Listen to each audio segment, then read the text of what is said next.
O Instituto Histórico e Geográfico de Campos dos Goytacazes, Secretaria de Estado de Cultura e Economia Criativa, Governo do Estado do Rio de Janeiro, através do edital Retomada Cultural RJ2, apresentam exposição iconográfica, as comemorações da aclamação de D. Pedro I na vila de São Salvador dos Campos dos Goytacazes. Contexto histórico.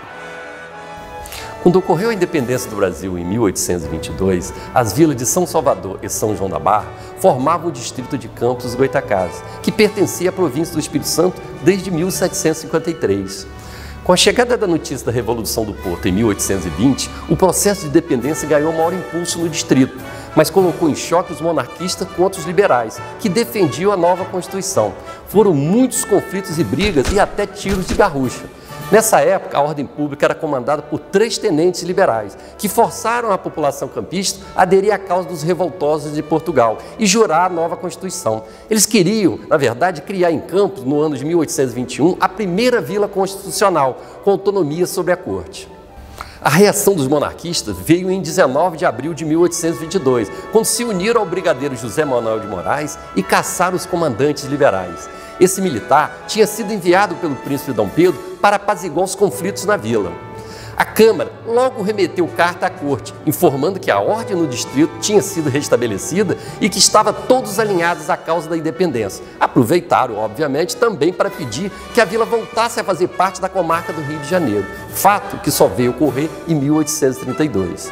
A gente precisa entender que a notícia do 7 de setembro só chegou à vila 8 dias depois, trazida por um mensageiro especial a cavalo. Isso encheu os campistas de alegria, que logo no mês seguinte, como mostraremos a seguir, promoveram 10 dias de festa por conta da aclamação do nosso imperador D. Pedro I. Os campistas festejam a aclamação. Ao anoitecer de 11 de outubro, todas as casas estavam iluminadas e cânticos foram entoados na igreja matriz. No dia seguinte, celebrou-se missa. Às 16 horas já estava a praça matriz ricamente enfeitada. O povo aglomerado e a tropa precedida de um corpo de guerrilha com lança na mão direita. Seguia-se um conjunto de artilharia do destacamento do Espírito Santo. O esquadrão, o regimento de infantaria e o batalhão de caçadores, tudo no maior brilho possível. A Casa da Câmara, hoje Praça das 4 Jornadas, com chafariz belga. Estavam os vereadores acompanhados de muitos cidadãos. O presidente fez a aclamação e subiu imensas girândolas de foguetes e repicaram todos os sinos das 8 igrejas. Depois seguiram todos para assistir uma ladainha na igreja matriz, em ação de graças pelo imperador e nossa independência. Na Praça da Matriz ocorreram as descargas de fogos da artilharia e vivas a independência do Brasil. A Casa da Ópera ficava na esquina da Rua Vigário João Carlos com Rua Barão do Amazonas. À noite houve ópera grátis. O teatro estava iluminado e os camarotes dignamente ocupados. A orquestra tocou uma sinfonia e houve representação do drama O Triunfo do Brasil. Ao fim surgiu o estandarte com o busto do imperador com a seguinte frase: Eis Pedro do Brasil o defensor, do Áureo Império primeiro fundador. Foi entoado o hino brasileiro e finalizado com a peça José II. Um banquete regado à chuva. No dia seguinte, às 11 horas, a tropa marchou debaixo da chuva para uma chácara perto da vila, onde aconteceria um jantar militar. Estavam membros da Câmara, o clero e outros.